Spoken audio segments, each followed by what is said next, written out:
Assalamualaikum warahmatullahi wabarakatuh. Perkenalkan, nama saya Khalifatul Komaria. Saya CGP Angkatan 9 dari Kabupaten Situbondo. Saya guru SD Islam Terpadu Nurul Ansor. Pada video kali ini, saya akan menyampaikan tentang penyebaran budaya positif modul 1.4. Saya melakukan penyebaran budaya positif ini bersama dengan rekan-rekan sejawat saya di SD Islam Terpadu Nurul Ansor. Dalam pembuatan video aksi nyata 1.4 ini, saya dibantu oleh rekan-rekan sejawat saya. Yang pertama yaitu Ibu Christine Sudaryanti, Ibu Ermi Herawati, Ibu Novi, Bapak Dimas Ardiansyah, Ibu Dita, Ibu Tiara, Ibu Muzayyana, Ibu Maufirotul Qudsi, Ibu Maufirotul Faizah, Ibu Inayatul Mukarromah, Ibu Ika, Ibu Nila Saryantika, Ibu Nurwikoyah, Ibu Imasiri, Ibu Resma, dan Ibu Hilmia Hairani. Saya ucapkan banyak terima kasih kepada rekan sejawat saya yang telah membantu dalam pembuatan video ini. Adapun tujuan dari aksi nyata 1.4 ini adalah yang pertama, menumbuhkan budaya positif di sekolah dengan meyakini nilai-nilai kebijakan universal. Sedangkan yang kedua, menciptakan murid yang merdeka dengan kesadaran disiplin dari dalam dirinya sendiri. Tolak ukur keberhasilan aksi nyata modul 1.4 ini adalah terbentuknya keyakinan kelas melalui kegiatan kesepakatan kelas yang disepakati wali kelas dan siswa. Yang kedua, siswa dapat menerapkan serta menjalankan kesepakatan kelas yang telah disepakati bersama siswa dan wali kelas.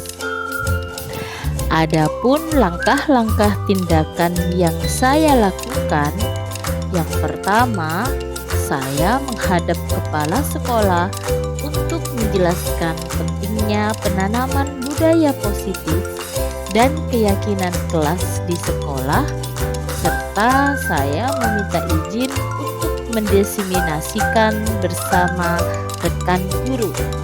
Yang kedua, saya mengumpulkan rekan-rekan sejawat saya untuk melakukan diseminasi pemahaman materi budaya positif, yaitu keyakinan kelas dan segitiga restitusi.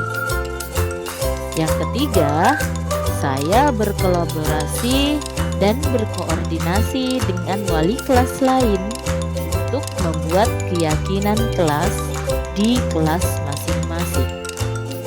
Yang terakhir, saya memantau, merefleksi, dan mengevaluasi keyakinan kelas yang sudah dibuat. Dukungan yang dibutuhkan yaitu ada 3. Yang pertama, dukungan dari kepala sekolah, rekan guru, serta murid agar tindakan yang telah disusun dapat dilakukan secara lancar dan menyeluruh. Yang kedua, sarana dan prasarana untuk menumbuhkan budaya positif di sekolah. Dan yang terakhir adalah orang tua dalam melakukan budaya positif di rumah. Berikut ini adalah kegiatan diseminasi di sekolah saya, yaitu SD Islam Terpadu Nurul Ansor, mengenai pemahaman tentang pengamalan budaya positif. Assalamualaikum warahmatullahi wabarakatuh. Waalaikumsalam warahmatullahi wabarakatuh. Bismillahirrahmanirrahim. Alhamdulillahirabbil alamin wa bihi nasta'inu 'ala umuri dunya waddin. Wassalatu wassalamu 'ala asyrofil anbiya'i wal mursalin sayyidina Muhammadin wa 'ala alihi wa sahbihi ajma'in. Rabbi shrah li sadri wa yassir li amri wa hlul 'uqdatam min lisani yafqahu qawli. Amin. Yang saya hormati Kepala SD Islam Terpadu Nurul Ansor, yang saya hormati calon guru penggerak angkatan 7 Ibu Irfan Muhammadiyah, yang saya hormati segenap teman-teman guru SD Islam Terpadu Nurul Ansor. Bapak Ibu, alhamdulillah kita diberi rahmat pada siang hari ini untuk bisa berkumpul dalam rangka desiminasi yang akan dilakukan oleh Bu Eva sebagai calon guru penggerak angkatan 7, yaitu menyebarkan pemahaman dan penyebaran pengalaman budaya positif, penyebaran pemahaman kepada rekan guru SDIT Ansor tentunya dalam keadaan sehat dan bahagia. Sholawat serta salam selalu kita curahkan kepada junjungan kita Nabi besar Muhammad Shallallahu Alaihi Wasallam. Semoga kita senantiasa mendapatkan syafaatnya. Amin. Allahumma amin.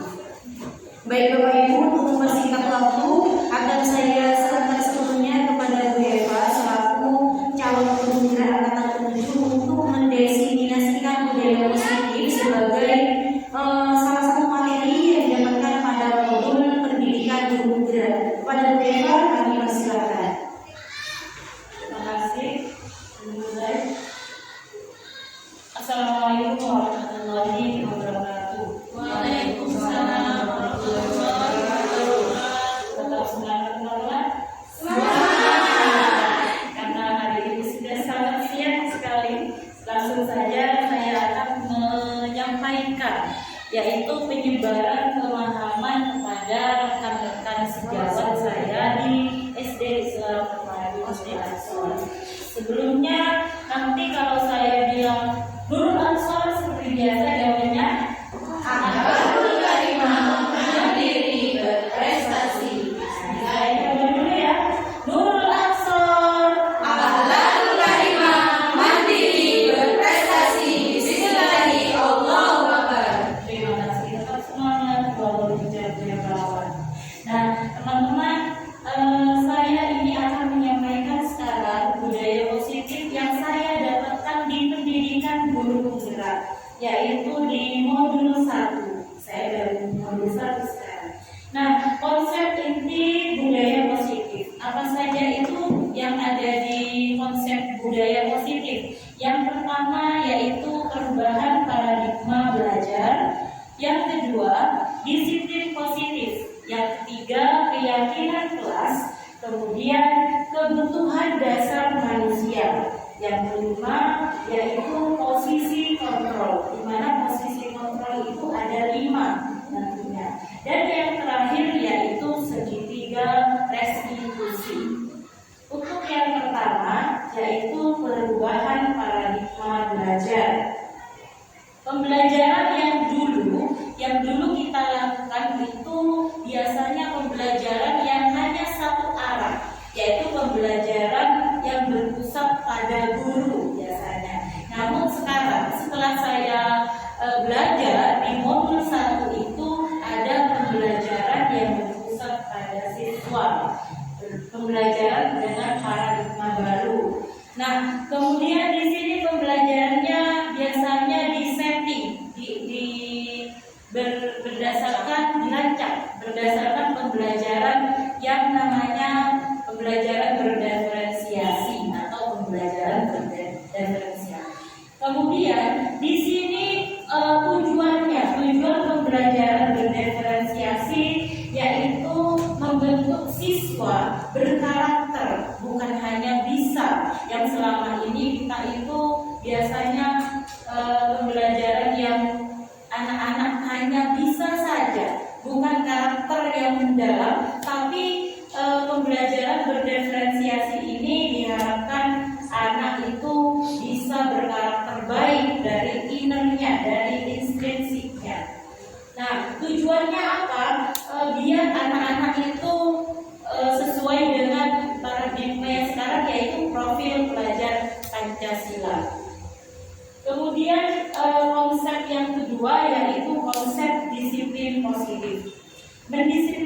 anak-anak itu merupakan bagian penting dari tujuan kita menjadi seorang guru. Nah, ketika kita mendengar kata disiplin, biasanya kita itu menghubungkannya dengan tata tertib, seperti itu, peraturan, kemudian membuat anak-anak kita itu teratur, kemudian ada juga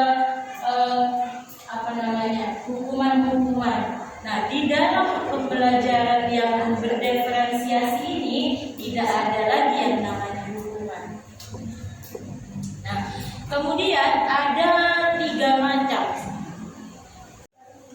Nah, teman-teman, yang saya ketahui sekarang itu ada 3 macam motivasi perilaku manusia. Apa saja itu? Yang pertama, untuk menghindari ketidaknyamanan atau hukuman. Biasanya siswa kita itu melaksanakan sesuatu itu hanya untuk menghindari hukuman. Contohnya, Bu Putsi ada siswanya yang mengerjakan PR, kenapa mengerjakan? Iya, biar tidak dihukum. Nah, itu berarti motivasinya dia hanya untuk menghindari hukuman. Kemudian motivasi yang kedua yaitu untuk mendapatkan imbalan. Ini yang saya lakukan yang salah kemarin kepada siswa saya yang sudah naik kelas. Saya itu mendidik mereka itu dengan yang kedua ini, ternyata salah. Mereka itu saya biasa nanti yang lolos guru kasih hadiah ya. Nah, seperti itu. Mungkin dari sikap saya yang itu salah kan ya. Mereka itu hanya ketergantungan. Saya gimana saya itu untuk dapat hadiah seperti itu salah. Nah, dan yang benar yaitu yang ketiga, motivasi perilaku manusia yang ketiga, yaitu untuk menjadi orang yang mereka inginkan dan menghargai diri sendiri dengan nilai-nilai yang mereka percaya. Itu yang saya terapkan saat ini sekarang. Susah banget, susah sih sebenarnya karena saya tidak biasa. Tapi saya biasa untuk anak-anak saya itu seperti itu. Kamu tidak mengerjakan PR sekarang. Kenapa saya lakukan? Iya Bu, saya lupa. Lupanya itu biasanya berdampak apa ke kamu? Seperti itu. Nah, misalnya kamu itu, pokoknya saya timbulkan kesadaran dia itu dari dalam. Kemudian yang berikutnya adalah keyakinan kelas. Sebelum kita itu melakukan proses pembelajaran, alangkah baiknya kita itu membentuk sebuah keyakinan kelas. Nah, dalam pembentukan keyakinan kelas ini harus bersifat abstrak. Maksudnya tidak harus ini kayak peraturan. Beda peraturan kelas dengan keyakinan kelas itu beda. Yang pertama, keyakinan kelas bersifat abstrak. Sedangkan peraturan yang lebih rinci dan konkret. Yang ketiga yaitu pernyataan keyakinan kelas senantiasa dibuat dalam bentuk positif yang baik-baik saja. Contohnya, tidak makan sembarangan saat pelajaran, tidak berlari di dalam kelas, misalnya. Kemudian yang keempat, keyakinan kelas hendaknya tidak terlalu banyak sehingga mudah diingat dan dipahami oleh semua warga kelas. Karena ini keyakinan kelas dibentuknya bersama-sama, kelas sebaiknya sesuatu yang dapat diterapkan di lingkungan tersebut dan yang tidak bermulut-mulut. Pokoknya bisa diterima oleh anggota kelas tersebut. Nah, yang keenam, semua warga kelas hendaknya ikut berkontribusi dalam pembuatan keyakinan kelas lewat kegiatan jual pendapat. Sebelum keyakinan kelas itu dibuat, anak-anak itu disuruh satu persatu dimunculkan pendapatnya. Nah, yang ketujuh, bersedia meninjau kembali keyakinan kelas dari waktu ke waktu. Nah, keyakinan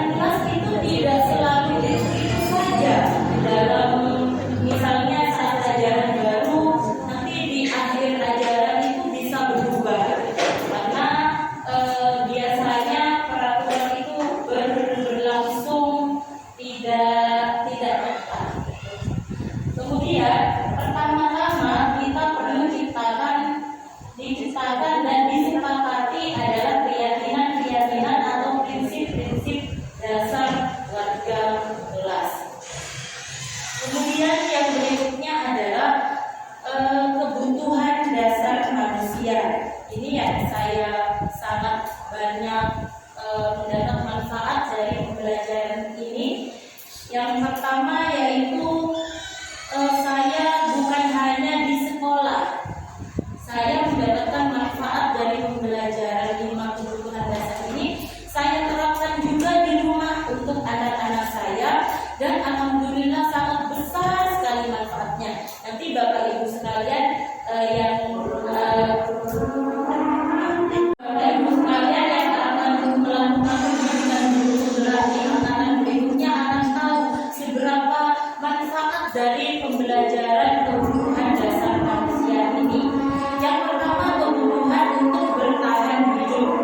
Semua orang pasti akan melakukan kebutuhan ini. Nah, kemudian yang kedua, kebutuhan cinta kasih sayang. Yang ketiga, kebebasan.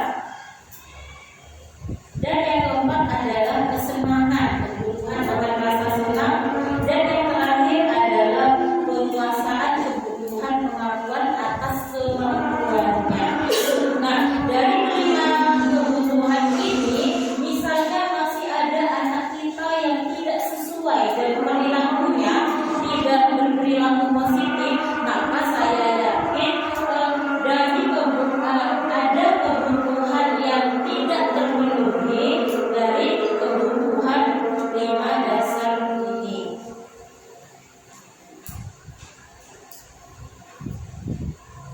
Nah, yang berikutnya adalah posisi kontrol. Berdasarkan pada teori kontrol Dr. William Glasser, ini berkesimpulan ada 5 posisi kontrol yang harus diterapkan oleh kita sebagai seorang guru, orang tua, ataupun sebagai atasan kepada bawahannya. Yang pertama yaitu posisi kontrol penghukum, hukuman fisik atau hukuman verbal. Nah, itu yang biasanya patuhi dan tertib.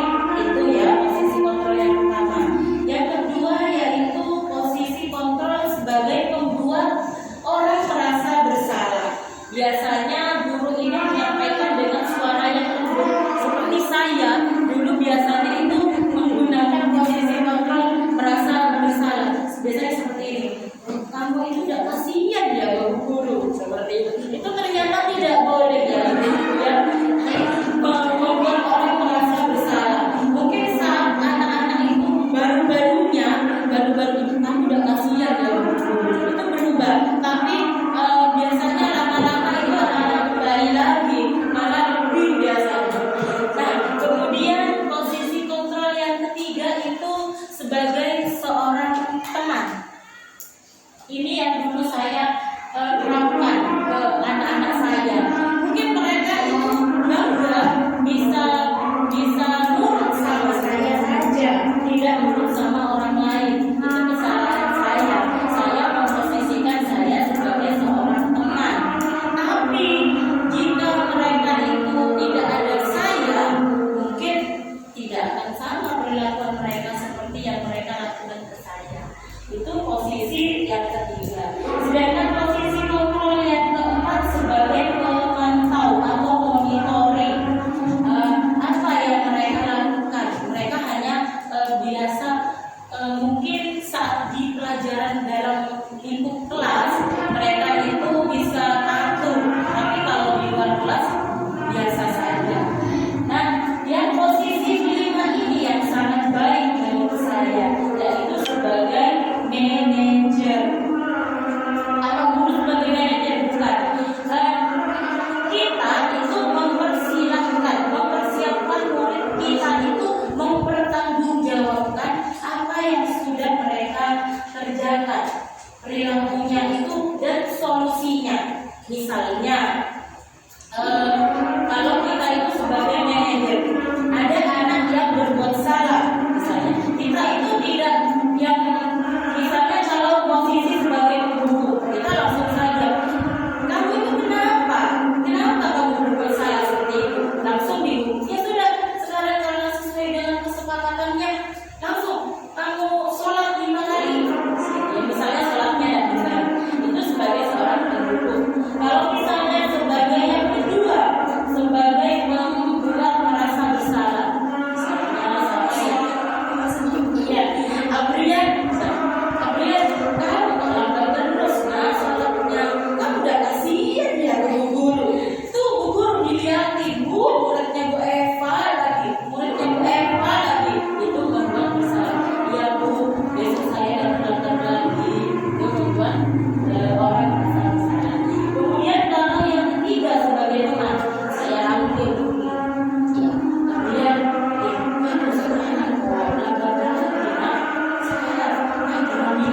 itu tidak hanya dia yang melakukan, ada orang lain juga yang juga merasa sama. Kemudian saya tanyakan lagi, kamu itu salahnya di mana? Dan yang terakhir adalah segitiga restitusi. Restitusi ini bukan untuk menebus kesalahan, namun untuk belajar dari kesalahannya itu. Tujuannya apa? Untuk memperbaiki hubungan. Kalau biasanya di posisi kita menunggu, kalau di segitiga restitusi ini kita menggali lagi, kenapa sih kamu itu melakukan itu? Pokoknya anak-anak itu merasa bersalah dan mau merubahnya dari dirinya sendiri. Restitusi menuntut untuk melihat ke dalam dirinya, mencari kebutuhan dasar apa yang sudah tidak dipenuhi, seperti yang tadi di posisi kontrol tadi itu, dan berfokus pada karakter, bukan tindakan. Karakter kita yang ada dari. Kemudian langkah-langkahnya itu ada 3. Dalam segitiga restitusi, langkah-langkahnya ada 3. Yang pertama yaitu menstabilkan identitas, yang kedua validasi tindakan yang salah, dan yang ketiga adalah menanyakan keyakinan. Seperti contoh yang tadi, misalnya ada siswa yang terlambat, yang sering terlambat, kita tanya dulu, kita stabilkan dulu identitasnya. Misalnya contohnya Lofli terlambat. Lofli, guru juga tadi dari guru kan kamu terlambat ya? Oh iya Bu, kenapa terlambat? Ya Bu, saya nggak persiapan. Ini juga pernah tuh nggak persiapan. Kita itu menstabilkan dulu identitasnya bahwa itu bukan hal yang sangat terburuk. Kalau misalnya kita langsung mungkin anak-anak itu merasa sudah berubah, tapi kalau identitas kita stabilkan dulu, mereka akan enjoy nanti melakukan masalah itu. Kemudian yang kedua, validasi tindakan yang salah. Kita itu bilang dulu, perbuatan Lofli itu benar atau salah? Melanggar salah Bu. Lofli itu melanggar peraturannya apa? Saya tidak disiplin Bu. Seperti itu dia tidak disiplin. Kemudian yang ketiga, menanyakan keyakinan. Lofli, keyakinan kelas yang mana yang sudah kamu langgar? Saya itu tidak disiplin Bu. Itu menanyakan keyakinan. Nah, untuk itu apa sih? Kamu itu pengen bagaimana supaya kamu tidak terlambat? Nah, dari itu Lofli bilang sendiri, ya Bu, saya nanti tidak akan tidur malam lagi. Ya Bu, saya akan lebih bisa lagi. Nah, Ibu semuanya, saya sudah melakukan ini langsung ke anak saya di rumah yang kalau sholat subuh itu membuat darah tinggi bangetnya. Sekarang sudah kelas 6. Itu sebelum saya lakukan ini, ya Allah Bu, saya sudah tidak cuma saya, suami saya juga. Ya Allah, gimana? Setiap subuh itu seperti ngomong bagi saya. Ya, bangunkan ya. Suami saya juga, saya bangunkan. Pokoknya ya Allah. Tapi alhamdulillah baru 1 kali saya menggunakan segitiga restitusi ini, alhamdulillah dia itu bisa bangun bahkan sebelum saya. Mau tahu caranya ya udah, saya boleh tahu. Yang pertama, pada saat dia pulang ngaji, saya bertanya, apa bisa bicara sama mungkin anak saya itu yang merasa enak.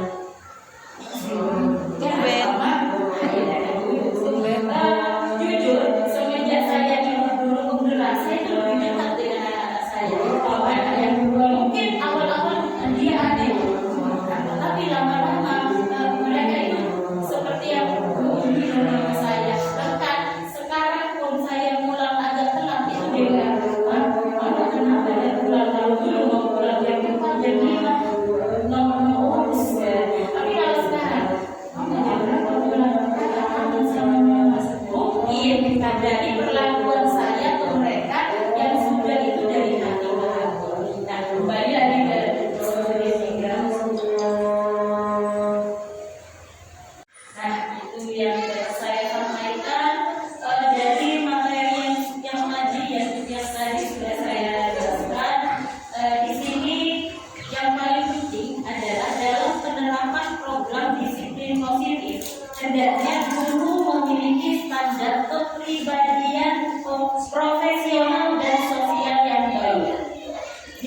mana guru mampu merefleksikan dirinya dalam posisi kontrol saat ini. Bagaimana perjalanan dirinya sebagai manajer yang menuntun murid-muridnya menjadi insan yang mandiri, merdeka, dan bertanggung jawab. Seperti itu yang dapat saya sampaikan. Terima kasih. Saya kembalikan pada moderator.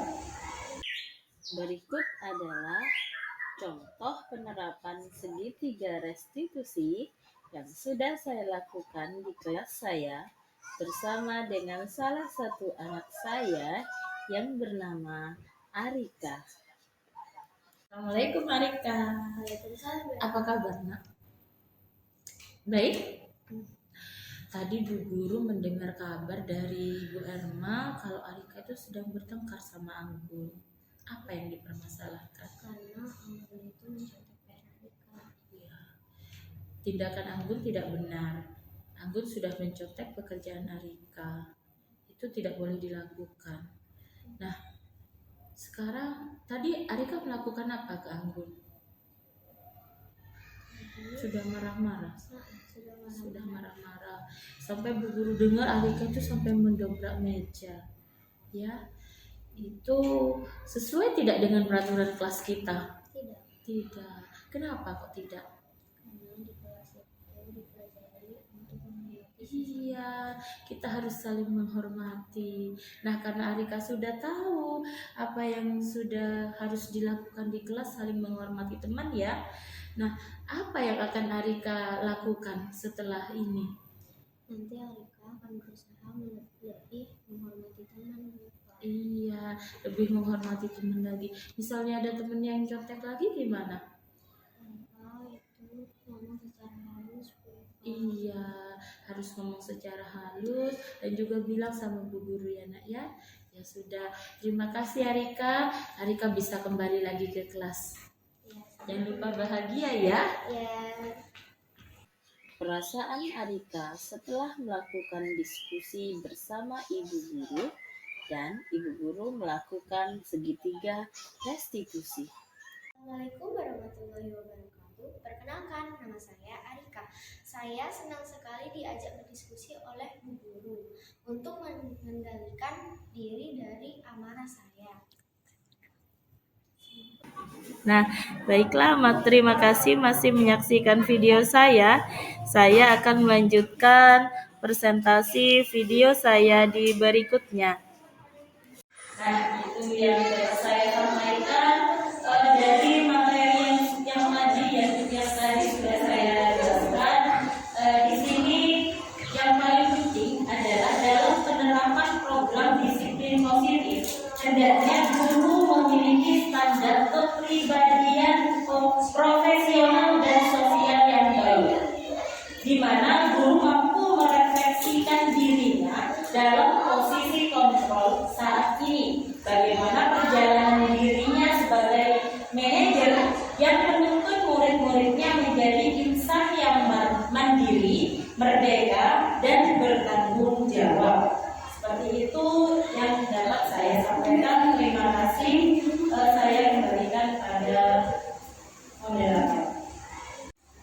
Baik teman-teman, demikian penjelasan dari Bu Eva sebagai calon ibu gerak itu mengenai budaya positif, di mana sudah ada 5 pembahasan yang sudah kita disampaikan tadi oleh Bu Eva. Yang pertama mengenai perubahan paradigma belajar, yang kedua yaitu disiplin positif, ketiga pembuatan kegiatan kelas, keempat kebutuhan dasar manusia, yang kelima adalah 5 posisi kontrol, dan yang terakhir segitiga restitusi. Nah, dari penjelasan yang gue sampaikan tadi, tentunya teman-teman ada sebuah unek-unek, pertanyaan, atau bahkan mungkin ingin curhat nih. Nah, seperti itu, monggo silakan kita buka forum sharing.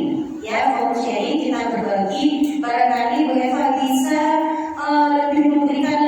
membuka lebih banyak lagi ilmu yang didapatkan selama pendidikan guru gerak di modul 1 yang sampai 1 4 sekarang ini Bu Eva ya.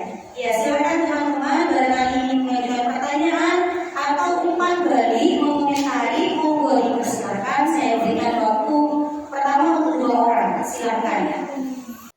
Berikut adalah sesi tanya jawab. Sesi tanya jawab ini ditujukan kepada teman-teman sekolah saya untuk mencari tahu apakah mereka paham dengan apa yang sudah saya sampaikan dan untuk menjawab masalah-masalah yang sudah mereka alami selama ini yang akan mereka selesaikan menggunakan segitiga restitusi. Yuk kita simak pertanyaan apa saja yang mereka lontarkan kepada saya. Ya, Saya bertanya. ya, ada Bu Esma, siapa lagi yang ingin bertanya? Bu Erni, Bu Novi. Ya, bisa menyusul setelah ini. Baik, silakan Bu Erni, pertanyaannya. Pertanyaan atau pengumuman dari ya teman-teman ya. Boleh pertanyaan atau komentari sama kritik juga boleh. Yang penting pengumuman dari terhadap pemaparan WFH tadi. Silakan Bu Esma. Baik, terima kasih atas waktunya. Bu Eva, saya di sini akan menanyakan tentang 5 posisi kontrol. Apakah di setiap pembelajaran kita harus melakukan kontrol manager saja? Apakah yang 4 akan dipakai atau tidak? Seperti itu pertanyaan saya. Terima kasih.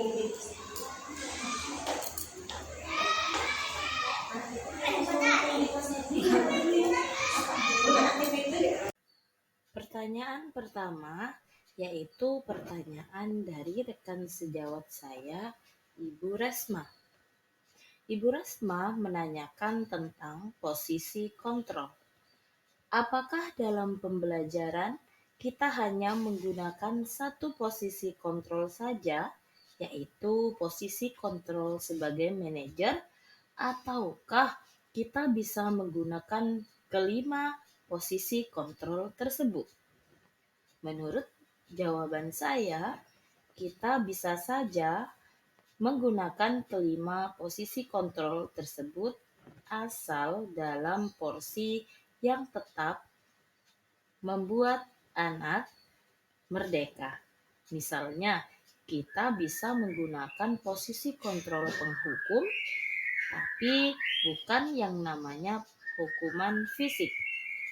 Kita juga bisa menjadi sebagai posisi kontrol teman kepada siswa-siswa kita jika kita membutuhkannya.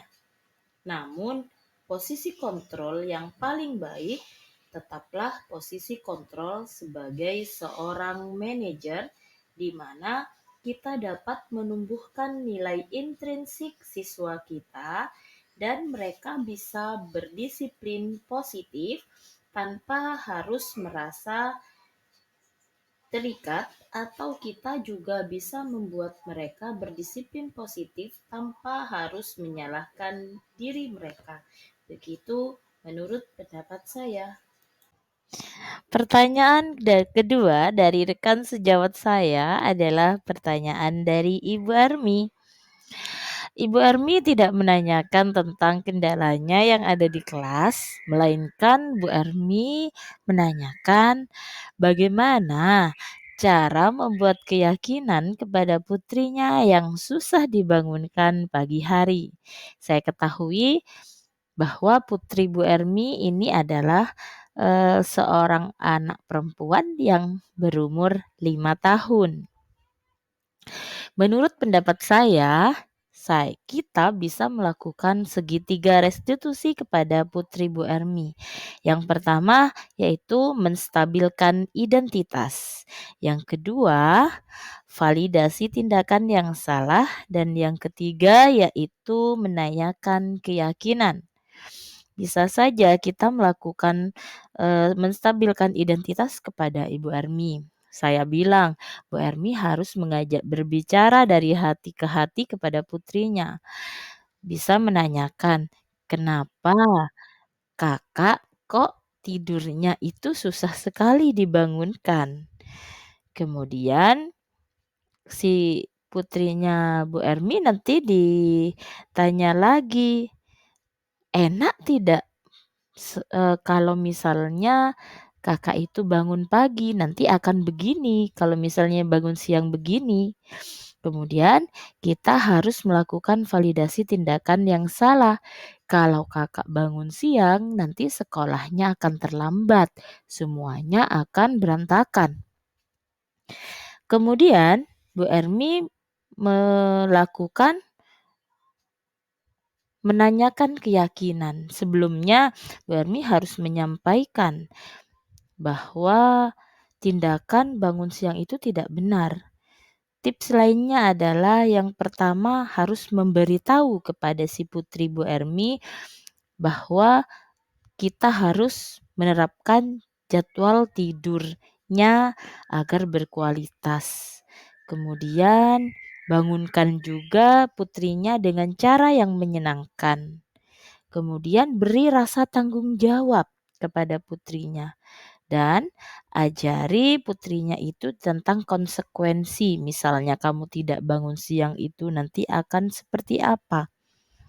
Nah, tanyakan keyakinan, yakinkan dia bahwa dia itu bisa tidur lebih awal dan bisa bangun sendiri tanpa dipaksa.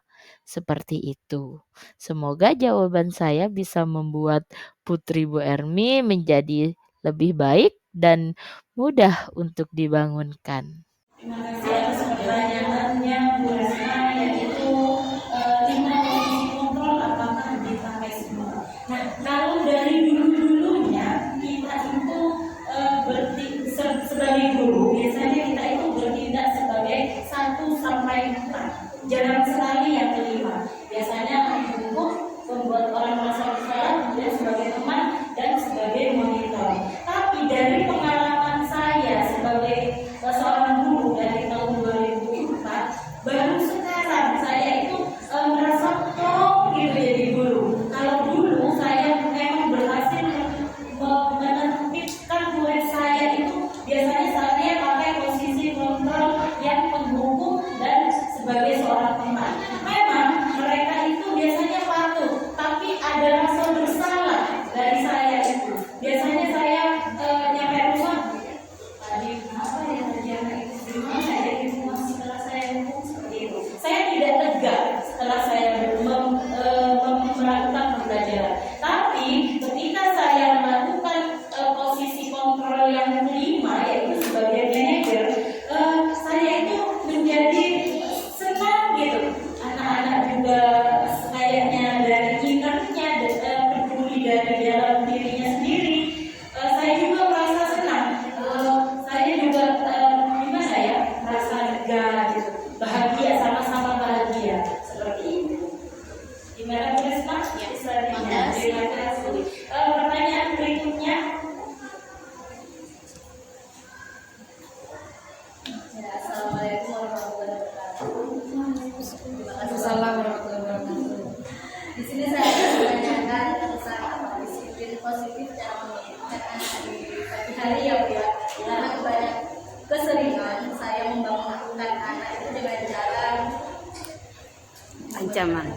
memberikan ancaman. Bagaimana pendekatan saya pada anak untuk membangunkan anak di pagi hari. Terima kasih. Terima kasih Bu Ermi. Itu banyak ya, memang banyak. Dan memang saya berarti yang merasa membangunkan anak di pagi hari itu sangat susah ditempuh. Tapi karena saya sekarang sudah merasa berhasil melakukannya, saya juga akan berbagi tipsnya. Yang pertama, kita itu harus menstabilkan identitasnya dulu. Misalnya putranya Bu Ermi itu berumur 4 tahun misalnya. Kita itu harus sesuaikan dengan umurnya. Beda lagi kalau kayak anak saya yang sudah kelas 6. Pertama itu biasanya kita ajak dulu bicara. Kita itu kenapa sih harus bangun pagi misalnya? Kita itu harus yakinkan dia, yakinkan kenapa dia harus bangun pagi, dampaknya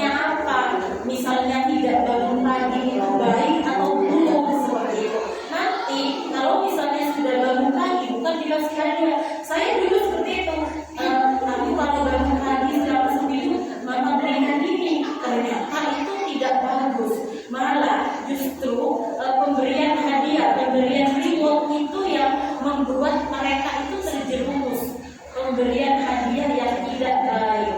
Seperti itu. Mungkin awal-awal baik, setahun, mungkin paling lama setahun tak baik, tapi akhirnya mereka itu akan ketergantungan pada dia. Yaitu kita harus menumbuhkan intrinsiknya dari unsur dari dalam dirinya dulu, kuatkan sudah. Kalau tidak bagus lagi itu anak seperti ini, pokoknya dikuatkan, diyakinkan sekali. Seperti itu. Terima kasih atas pertanyaannya. Kegiatan berikutnya adalah penutup. Sebelum saya tutup kegiatan, saya ingin menyampaikan refleksi terlebih dahulu. Refleksi yang akan saya sampaikan yaitu faktor utama untuk menciptakan budaya positif adalah disiplin positif. Disiplin yang artinya belajar. Belajar dapat berarti mengalami perubahan. Dalam disiplin positif, motivasi perubahan muncul dari dirinya sendiri. Orang lain dapat memberikan stimulasi respon, namun sejatinya yang memiliki kontrol atau kuasa tetap dirinya sendiri. Motivasi yang benar bukan dikarenakan menghindari rasa tidak nyaman atau hukuman, atau untuk menerima imbalan atau penghargaan dari orang lain. Motivasi yang memunculkan disiplin positif adalah motivasi untuk menjadi orang yang diinginkan dan menghargai diri sendiri dengan nilai-nilai yang diyakini atau motivasi intrinsik. Motivasi karena hukuman dan penghargaan biasanya bersifat eksternal dan dapat mengganggu proses pendidikan siswa. Hukuman dapat membuat siswa menjadi tidak nyaman dan takut. Sementara penghargaan hanya memunculkan motivasi yang bersifat sementara. Hal yang menarik ketika mempelajari materi ini adalah mengenai penghargaan. Saya perlu lebih bijaksana dalam menggunakan penghargaan berupa poin keaktifan kepada siswa saya di kelas.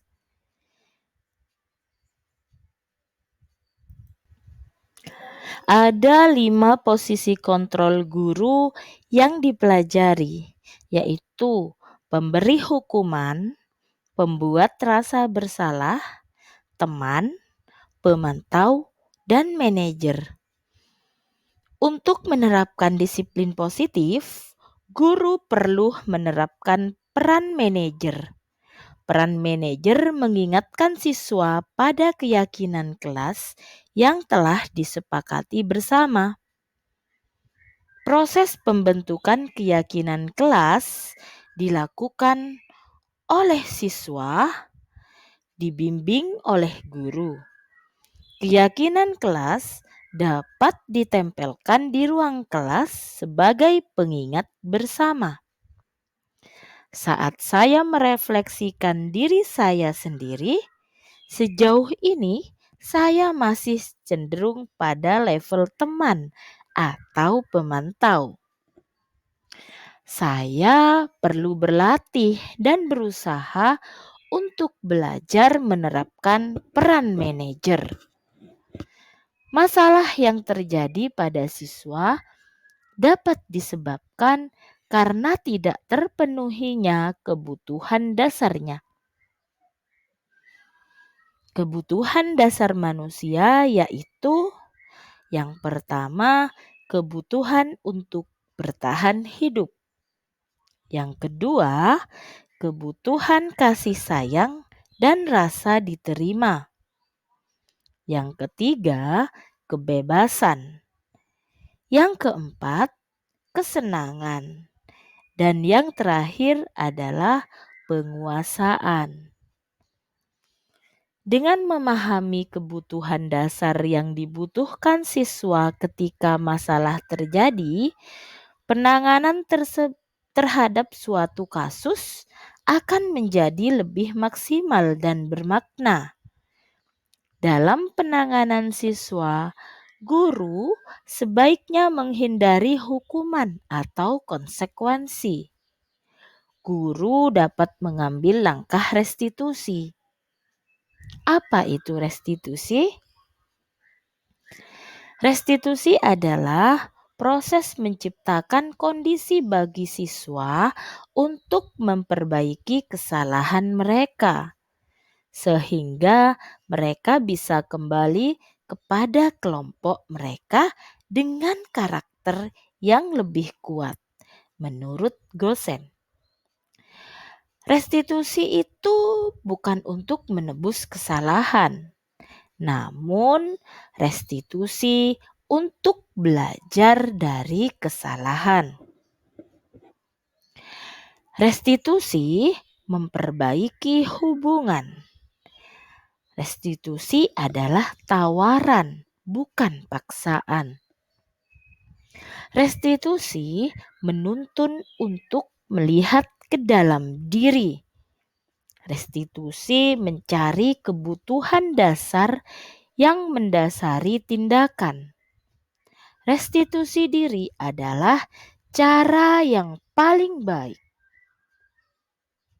Restitusi fokus pada karakter, bukan tindakan. Restitusi menguatkan. Restitusi fokus pada solusi.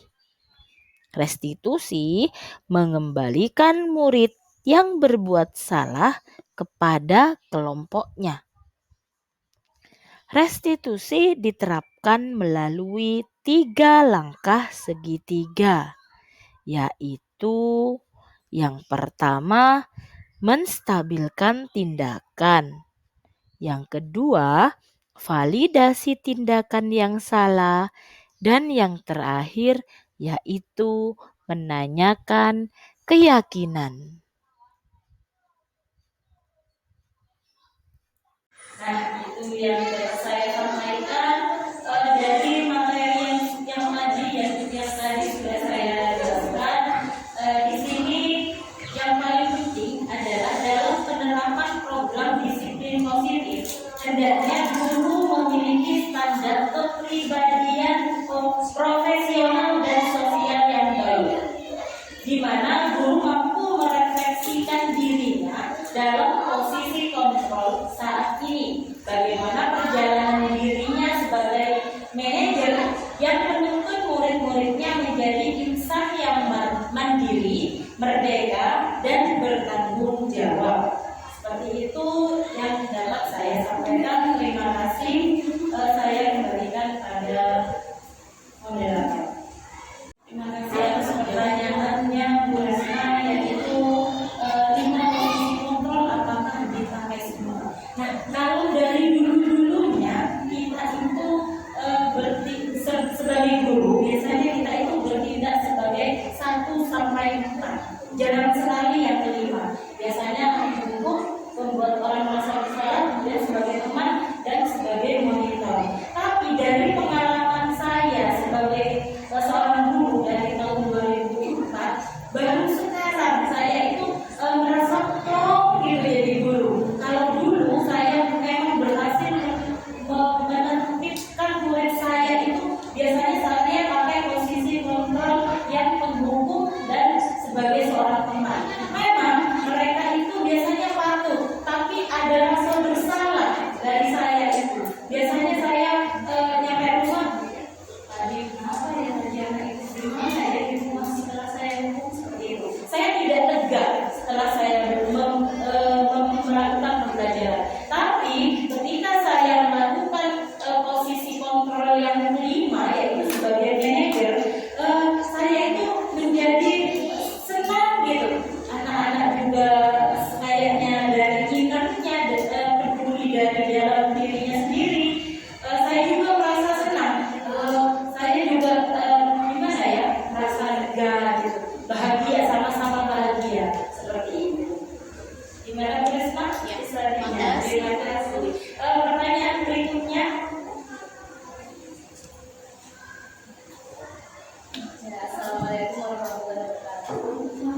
Assalamualaikum warahmatullahi wabarakatuh. Di sini saya akan menanyakan tentang disiplin positif cara mendidik anak di pagi hari ya Bu ya. Karena kebanyakan keseringan saya membangunkan anak itu dengan cara memberikan ancaman. Bagaimana pendekatan saya pada anak untuk membangunkan anak di pagi hari. Terima kasih. Terima kasih Bu Erni. Itu banyak ya, memang banyak. Dan cuma saya berarti yang merasa membangunkan anak di pagi hari itu sangat susah ditempuh. Tapi karena saya sekarang sudah merasa berhasil melakukannya, saya juga akan berbagi tipsnya. Yang pertama, kita itu harus menstabilkan identitasnya dulu. Misalnya putranya Bu Erni itu berumur 4 tahun misalnya. Kita itu harus sesuaikan dengan umurnya. Beda lagi kalau kayak anak saya yang sudah kelas 6. Pertama itu biasanya kita ajak dulu bicara. Kita itu kenapa sih harus bangun pagi? Misalnya, ya kita itu harus yakinkan dia, yakinkan kenapa dia harus bangun pagi, dampaknya apa. Misalnya tidak bangun pagi itu baik atau belum seperti itu. Nanti kalau misalnya sudah bangun pagi, bukan dikasih hadiah. Saya dulu seperti itu. Tapi kalau bangun pagi selama seminggu, mama berikan ini, ternyata itu tidak bagus. Malah justru pemberian hadiah, pemberian reward itu yang membuat mereka itu terjerumus. Pemberian hadiah yang tidak baik seperti itu. Mungkin awal-awal baik, setahun, mungkin paling lama setahun lah baik. Tapi akhirnya mereka itu akan ketergantungan kepada dia. Yaitu kita harus menumbuhkan intrinsiknya dari unsur dari dalam dirinya dulu. Kuatkan sudah. Kalau tidak bangun pagi itu akan seperti ini. Pokoknya dikuatkan, diyakinkan tadi. Seperti itu. Terima kasih atas pertanyaannya. Baik Bapak Ibu. Baik Bapak Ibu, demikian penjelasan dari Eva. Bagaimana kira-kira apakah ada feedback atau pengamatan kembali? Ada tanggapan barangkali? Cukup. Sangat Baik. puas. Kita bisa lanjutkan kembali secara pribadi ya, bisa ketemu. Insya Allah bisa membuka forum kembali, juga bisa atau secara pribadi langsung dengan Bu Eva. Baik, karena apa? Selain dapat menambah ilmu kita semua bagi yang mendengarkan, ini juga dapat menambah ilmunya Bu Eva, bukan saja ilmunya Bu Eva. Karena ilmu kalau disimpan itu tidak akan semakin banyak, tidak akan semakin baik. Itu ilmu yang disampaikan itu yang akan semakin baik atau semakin banyak. Nah, baik itu saja Bapak Ibu, dari pertemuan kita hari ini ada banyak hal positif yang sudah kita dapatkan. Mudah-mudahan dapat pula kita terapkan pada pembelajaran kelas bersama murid-murid kita. Tentunya dengan pembelajaran yang berpihak kepada murid. Saya selalu berdoa mohon maaf apabila terdapat kesalahan dan kekurangan dalam mengambil jalan diskusi. Wallahul muwaffiq ila aqwamit thoriq. Wassalamualaikum warahmatullahi wabarakatuh. Waalaikumsalam warahmatullahi wabarakatuh. Mandiri berprestasi bismillahi Allahu Akbar. Alhamdulillah. Kesimpulan yang dapat saya berikan pada modul 1.4 ini, yang pertama, sebelum dan sesudah melakukan posisi kontrol dan segitiga restitusi. Sebelum melakukan modul ini, saya cenderung dalam posisi kontrol teman. Perasaan saya saat itu adalah ingin menjadi teman bagi siswa dan menerapkan kasih sayang kepadanya. Saya berpikir, dengan menjadi teman, saya dapat lebih memahami mereka. Namun, hal ini justru tidak tepat. Posisi kontrol akan membuat siswa memiliki ketergantungan kepada saya dan mereka tidak mandiri. Setelah belajar modul ini, saya mempraktikkan untuk menjadi manajer. saya lebih sering meminta siswa memikirkan cara untuk menyelesaikan masalahnya. Sebelum mempelajari modul ini, secara tidak langsung sebenarnya saya sudah menerapkan, yaitu pada tahap menstabilkan emosi dan validasi tindakan. Hanya saja pada tahap akhir saya cenderung memberi solusi ketika ada masalah yang terjadi. Biasanya saya memanggil siswa tersebut secara pribadi untuk saya ajak bicara dan menggali masalah yang mereka alami. Setelah belajar modul ini, saya berusaha menerapkan langkah terakhir, yaitu menanyakan keyakinan kelas dan memunculkan motivasi intrinsik. Hal lain yang perlu dipelajari adalah perlu adanya kolaborasi dalam menciptakan budaya positif di sekolah. Karena budaya positif ini tidak dapat dilakukan sendiri. Budaya positif dapat dilakukan oleh warga sekolah yang positif pikirannya, positif perkataannya, dan positif tindakannya. Pembelajaran yang didapat dari aksi nyata modul 1.4 ini, hal yang kami dapatkan dalam kegiatan diseminasi budaya positif adalah kolaborasi.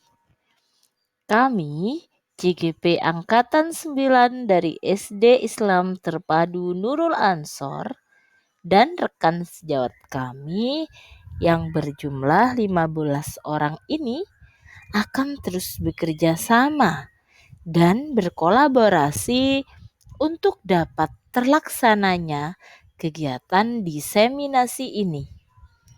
Yang harapan ke depan kami juga dapat berkolaborasi dengan semua stakeholder sekolah untuk terus dapat mengimplementasikan budaya positif di Sekolah Dasar Islam Terpadu Nurul Ansor Situbondo. Seluruh warga sekolah harus terus berkolaborasi dalam mewujudkan visi dan misi sebagai prakarsa perubahan dalam menguatkan karakter positif dalam mencetak generasi yang berjiwa profil pelajar Pancasila.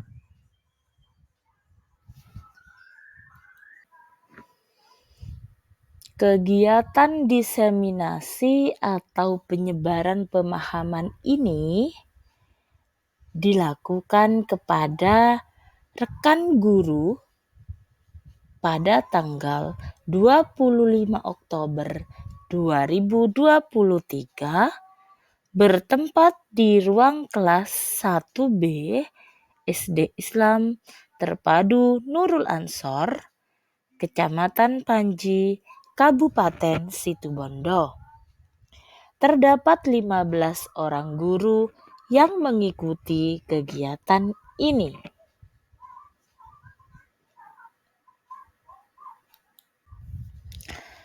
Demikian video aksi nyata modul 1.4 yang dapat saya sampaikan. Terima kasih saya ucapkan. Saya Khalifatul Komariah, CGP Angkatan 9 dari Kabupaten Situbondo. Salam guru penggerak. Tergerak, bergerak, menggerakkan. Wassalamualaikum warahmatullahi wabarakatuh.